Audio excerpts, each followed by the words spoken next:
Good day, everyone. Nicola threw me a curveball at the beginning of his talk. He said that I'll be talking about Liquity V2, but I really won't, or not much at least. What I'll be talking about instead is how to earn money, how to store money, and how to spend money self-custodially. Now, why is that important? If you like to have a complete financial solution, one where you can store, where you can invest, and where you can spend money, then you're really stuck with the incumbents. Now, while some of those apps are really nice to use and have nice features, the thing is, once you send your money to them, your money is not yours anymore. And me being rather paranoid about my money, I don't really like that fact. So I came up with a simple workaround how I can still keep control of my funds, but at the same time spend them rather conveniently if I choose to do so. And there are just a few elements to it. One is you need to store it securely, ideally. You need to generate some yield, and you should be able to spend it. Visually represented, the ideal scenario, you have some principal safely stored, which generates yield, and then ideally, you spend only this yield for whatever you want to spend it. Now, the first 2 points are well served within the DeFi system. The last one, no. So this is where we need to make some trade-offs, small trade-offs. Okay, but I think as with anything in life, you need to have a goal. Why are you doing something? And I think most of us can agree that achieving financial freedom is why we are here, at least to some degree. But whatever your goal is, it's good to have one because it keeps you motivated, keeps you accountable, and just keeps you going pretty much. And for this presentation, I wanted to make a more concrete goal, something more tangible. So I chose the goal of being able to sustain your family with passive income only, DeFi passive income only. But I wanted to put some numbers to it, so I checked out some statistics, and you can see the numbers for 5 Balkan countries. So in the first row, you see how much money per month you need to sustain a family of 4. So for Serbia, $2,100. And you see the numbers for the others too. The second row is just a comparison, Serbia to the others. You see some are cheaper, some are expensive. The last one is pretty expensive, so I personally wouldn't move there. But the last one is actually what we are looking for. This is our goal.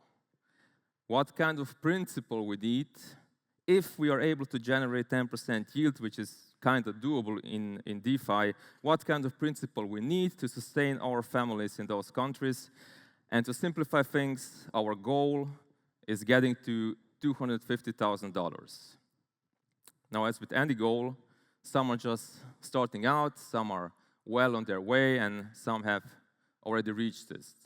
And this is important when we come to storage and the usage of the funds. So to keep it very simple, storage can be broken up into multi-sigs, which are generally most secure, hardware wallets, mobile wallets, which are still safe, and then hot wallets, broader wallets, which are not that safe. Very simply. What I'm more interested in are the use cases for those storage solutions.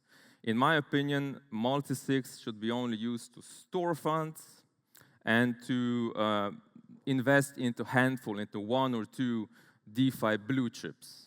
Basically, what you do with the multi-sig is send money from and to a hardware wallet, store it, and put it into Aave or whatever. The second section, hardware and mobile, is your DeFi bread and butter, and then hot wallets are for experimenting around, degen shit, 6,000 APRs and stuff like that. And the slide I shown before where you are in the path determines how you use those storage solutions. So when you're just starting out, in my opinion, you don't really need a multisig. You're kind of trying to make it within reasonable DeFi protocols and some degen stuff. But then as your principal grows, as you are getting closer to reaching your goal, you should really protect your funds more and more. This means lower yield, but in my opinion, I'm pretty much all about capital preservation. So I like to go into multisigs, into safe protocols as soon as possible.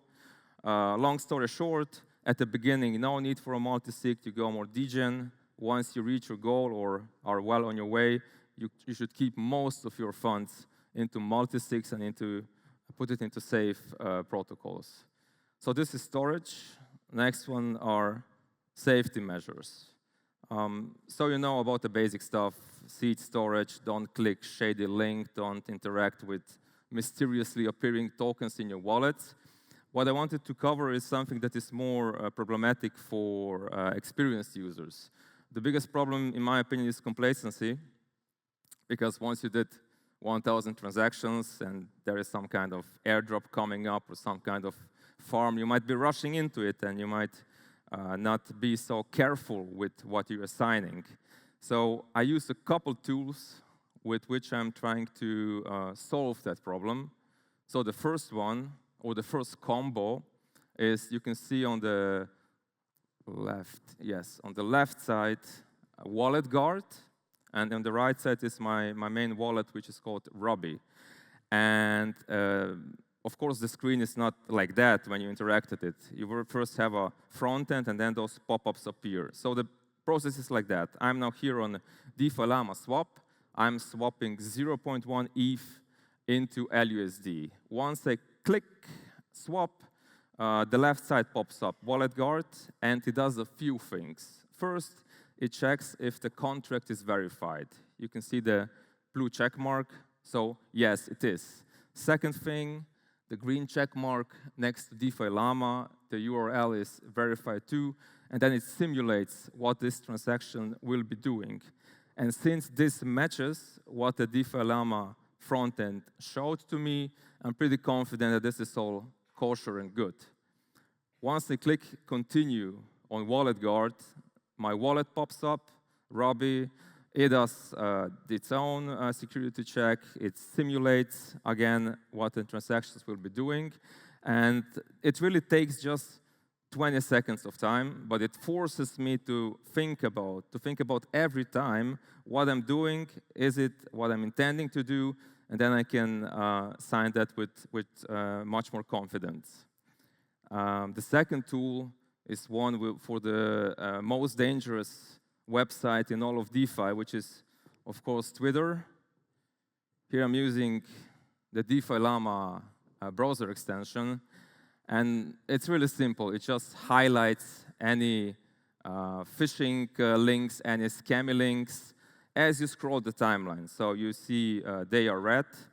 They just appear like the lower one, but I opened the upper one to see how it looks on Twitter if you do not have that extension. So those extensions are free, pretty cool. Give them a try.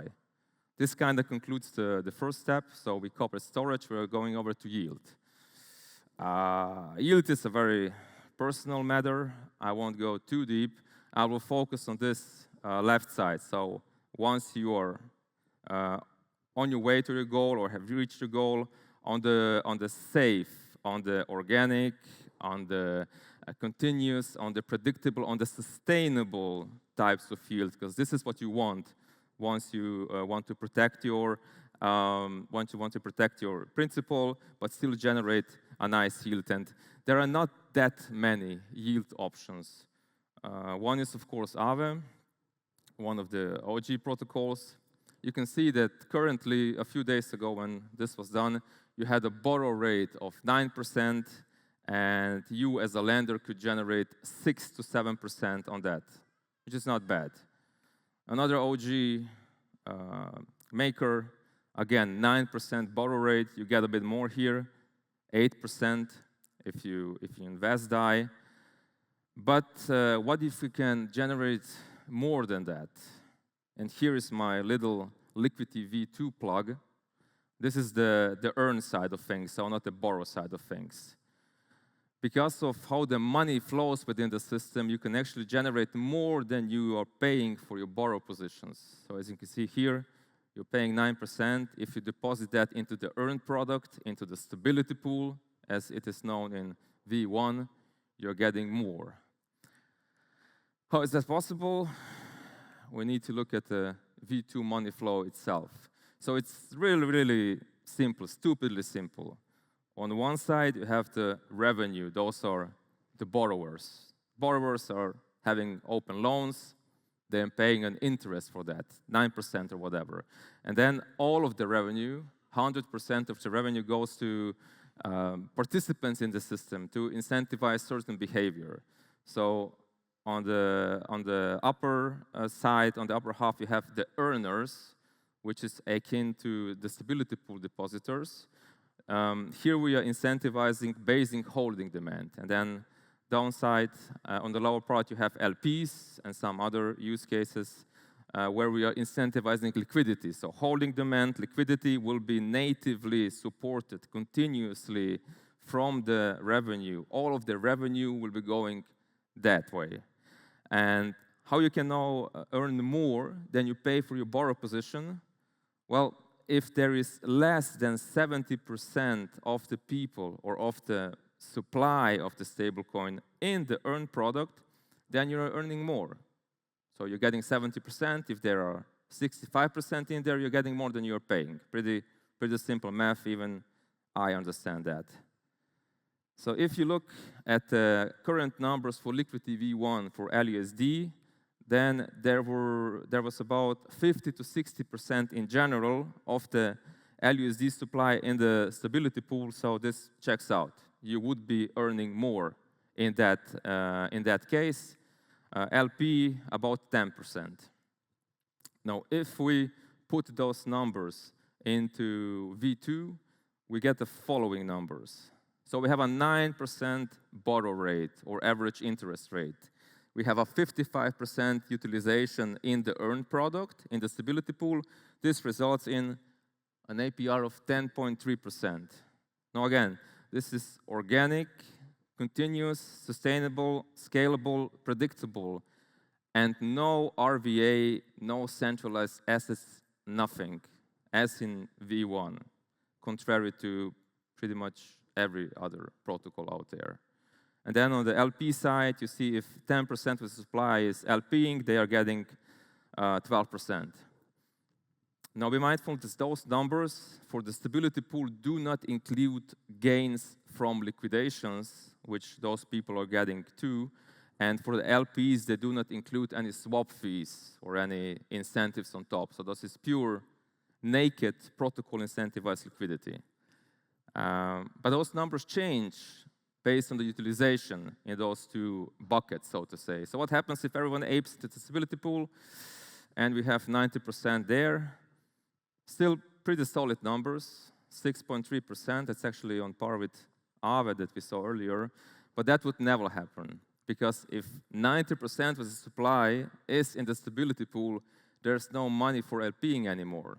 Let's say we have 4% people LPing, then that APR is very attractive. So this would be balanced out very quickly. And the same happens if a lot of people LP, which will never happen again, but I wanted to show you the numbers. So V2 is really all about finding equilibrium between competing parties. Everyone is tugging into their own direction. V2 kind of wants to balance it and find the perfect market rate. And here ends my liquidity plug. Last point, the most interesting point, the bottleneck in our DeFi setup, real-world spending, can be broken down into three categories. We have P2P, which is literally meeting with someone and exchanging crypto for money, for cash. Off-ramping, and then crypto cards. If we go over the goods and the bads, P2P is cool because it's anonymous, no KYC.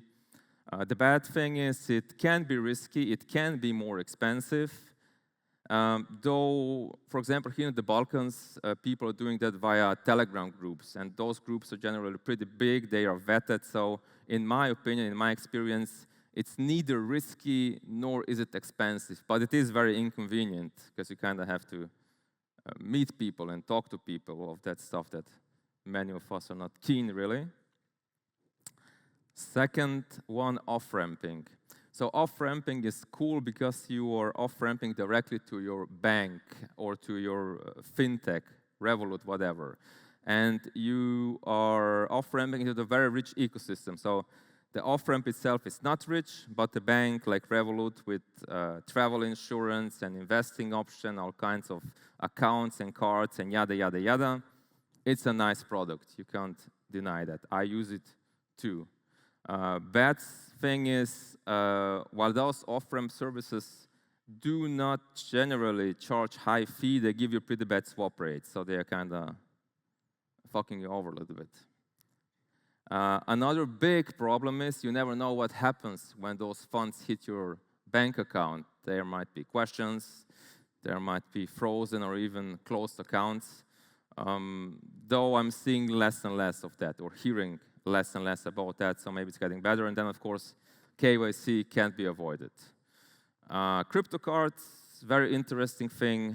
They are really fast to top up, can be done 24/7. And they are crypto native in that regard, that the infrastructure provider in the background is aware and agrees to doing business with apes. So you shouldn't have any closed accounts, or I haven't heard at least any problems in that regard. Negative, again, KYC. But that's just the game you have to play. If you want to use the existing rails, the visas, POS systems, the banks, you have to KYC. If you don't like it, you can go P2P or pray that something alternative will come up. But I wouldn't hold my breath for that. So if we break them down a little bit, I won't be going into P2P, but I will be mentioning one off-ramping service which I like a lot. It's called Mon Pelerin. It's a Swiss company since 2018, established 2018. It is recognized by FINMA, and it supports many countries. So also all of the Balkans is covered. They do charge like 1% or something like that, 1.5%. But there is no fee on certain euro coins, but you have to check that because it changes. The kicker here is no KYC up to those amounts. So on 1,000 francs per day, 15,000 per month, you don't have to KYC, which is pretty cool because those numbers are sufficiently high, we can say. And then the most interesting thing for me and many other people are crypto cards. Crypto debit cards. There are many crypto cards, the Binance cards, the Coinbase cards, whatever, but I'm not talking about that. I'm obviously talking about self-custodial cards because we want to keep control of your funds, as I said in the beginning. So crypto cards are nothing else really than IBAN accounts with linked debit cards. But the kicker is that those crypto cards can be topped up from self-custodial wallets. Some offer just the linking of one wallet, some multiple wallets. So you can just take your mobile app or computer or whatever, you connect your wallet and you top up whatever token you want. I mean, it depends on the card, but you can top up it with tokens from your self-custodial wallet, which no one else controls. That's the big differentiator compared to Binance and Co. And of course, they are IBAN accounts, so you can just pay your invoices or receive money from friends or top it up that way or whatever. So really convenient, really nice product. I use it a lot. Actually, since 2 years, that's what I mostly use to pay for stuff. There are 6, 7, 8 of such cards already available. The most well-known in this space are Holy Health and Gnosis Pay. I am a big Holy Health user, but the problem here is that they are only available for EU and UK. So Serbia, Montenegro, sorry, not possible. But we do have one card which launched recently, I think maybe half a year ago, which is called Off-Ramp XYZ, which does support all of the Balkans and most of the globe. I do have Off-Ramp XYZ. I did use it. I did pay with it, top it up. It's a Polish company is behind it, so it looks pretty good. I had no complaints, but as I said, I'm a whole health user, so that's what I stick to. And as the last step, I wanted to show you a practical demonstration. It's actually how I'm topping up my wallet on my phone this morning. You will see it takes literally 1 minute to top it up. For Holy Health, on your phone, you don't need a wallet on your phone to have it at all. You just generate it via passkey, and you just generate a new wallet. This has the benefit that you're not dependent on any external apps. So you don't. Once a transaction is initiated, a wallet must pop up, and if you're a mobile wallet user, that sometimes doesn't happen, or the transaction fails, or whatever. This will never happen with Holy Health because they handle that all internally within the app. And now, enough talking. Maestro, if you can please play the video. Oh, it's already playing. Can you go back, please, so that I can walk you through? Okay, thank you very much. I didn't see it here, sorry. So I'm signing in into my phone. You see I have 400 euros. And here on the plus, you can top up things. I'm a bit slow with the pressing, it seems. Okay, here we go. So top up, bank transfer, or send to a friend. I'm clicking top up. And then you have many, many L2s and chains supported. I'm generally using Arbitrum because it's cheap and we like cheap. And you can tap it up with any ERC20. Now I'm using ETH. You can enter the euro amount or the ETH amount. And once I'm happy, I'm confirming, clicking continue. I'm using 10 euros because it's really cheap. You can see just 3 cents a network fee and no fee. So Holy Health doesn't charge any fee on any top-ups. And then once I click top up, that's pretty much the end of it, but we need to wait until it confirms. Now it's 5 seconds, so let's see how long it takes.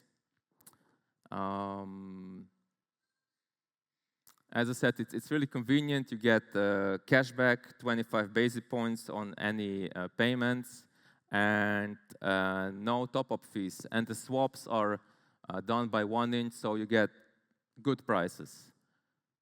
Still topping up. It's now 30 seconds. What am I doing now? Oh, showing you the cashback. 18 USDC earned. We are at 45 seconds. Opa, this was not intended. Can we please proceed?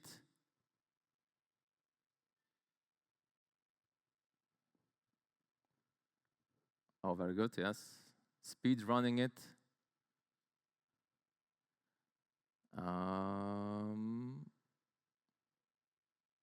Sorry about that.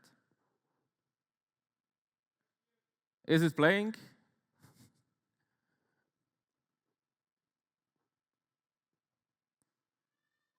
No, it's not playing.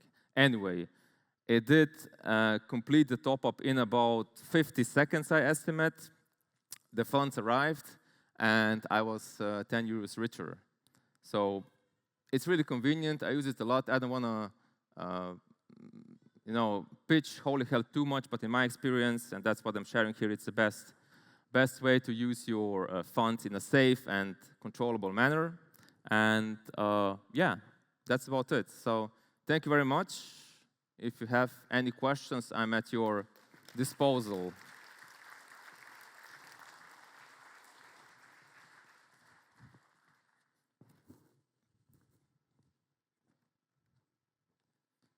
Something is happening.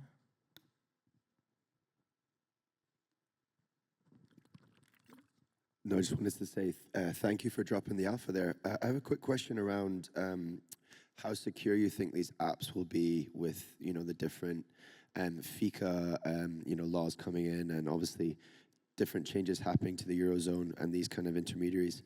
I am, for some reason, understanding you very badly. I don't know if Sorry, it's it's on my probably side. my Scottish accent. I'm just curious as to how secure these online banks will be, really. How secure they are? Yeah. You are referring to the crypto cards, right? Yeah, wholly held, yeah. I mean, I know the team, so I'm pretty confident in them. It's trust is basically what I operate lately most on. So knowing teams, knowing founders, knowing what they are doing. But I always just top up what I'm willing to spend, be it here or be it on Revolut. I just top up 500 euros, 200 euros, and I do that continuously because the fees you can see are simple. So I'm kind of I have full faith in them, but I still take care of my funds, so to say, or I'm protective of them. And would you recommend staying below like a certain threshold, like a certain amount, like below the $5,000 threshold or something like that, or whatever you're comfortable with, pretty much. Okay. All right. Thanks for your question. Sure. Anyone else?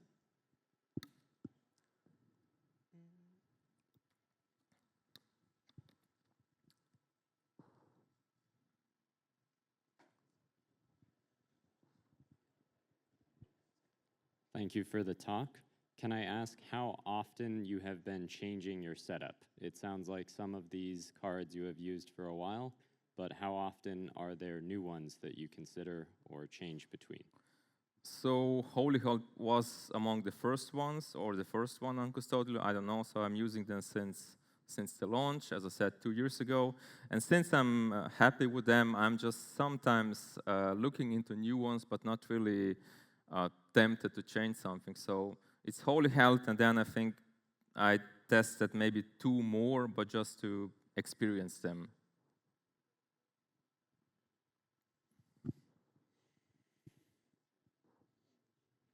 Any more questions?